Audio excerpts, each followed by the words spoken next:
जय श्री कृष्णा। राधे राधे। श्रावण मास कृष्ण पक्ष की कामदा एकादशी व्रत की कथा सुनने से पहले आप हमारे चैनल को सब्सक्राइब करें, बेल आइकन को प्रेस करें ताकि हमारी वीडियो की नोटिफिकेशन सबसे पहले आप तक पहुंचे।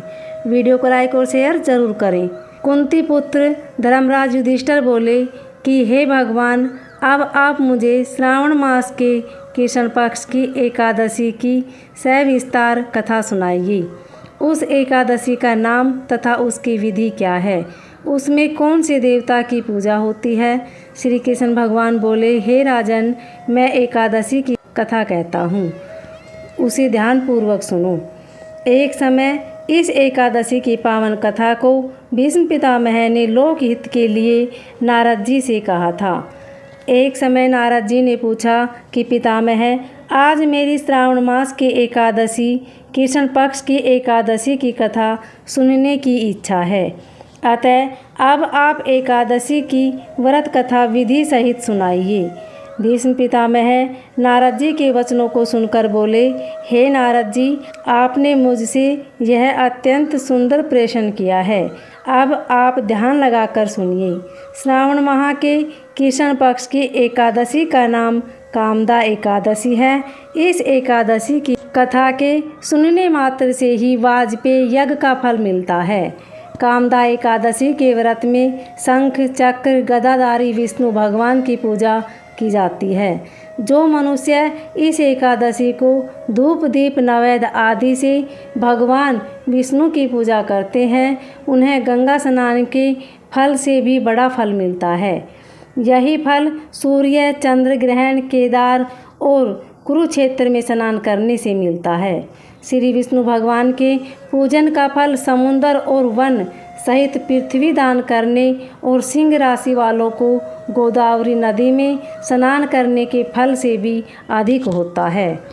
व्यतिपात में गंडक नदी में स्नान करने से जो फल मिलता है, वह फल भगवान की पूजा करने से मिल जाता है। भगवान विष्णु की पूजा का फल श्रावण मास के कृष्ण पक्ष की एकादशी के फल के बराबर है।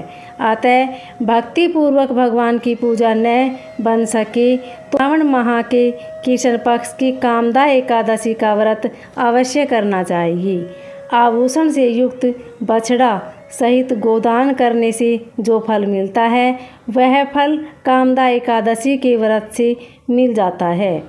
जो उत्तम द्विज श्रावण माह के कृष्ण पक्ष की कामदा एकादशी का व्रत करते हैं तथा श्री विष्णु भगवान की पूजा करते हैं, उससे समस्त वेद नाग किन्नर पितृ आदि की पूजा हो जाती है। हे नारद, स्वयं भगवान ने अपने मुख से कहा है कि मनुष्यों को अध्यात्म विद्या से जो फल मिलता है, उससे अधिक फल कामदा एकादशी का व्रत करने से मिल जाता है। इस व्रत के करने से मनुष्य अंतिम समय अनेक दुखों से युक्त यमराज तथा नरक के दर्शन नहीं करता। कामदा एकादशी के व्रत तथा रात्रि के जागरण से मनुष्य को कुयोनि नहीं मिलती और अंत में वह स्वर्गलोक को जाता है।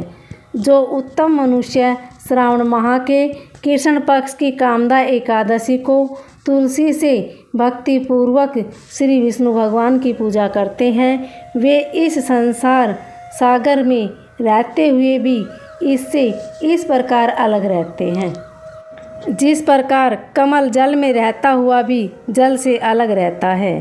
भगवान की तुलसी दल से पूजा करने का फल 1 भार स्वर्ण और 4 भार चांदी के दान के फल के बराबर है।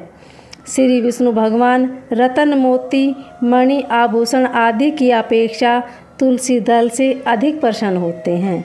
जो मनुष्य भगवान की तुलसी दल से पूजा करते हैं, उनके समस्त पाप नष्ट हो जाते हैं।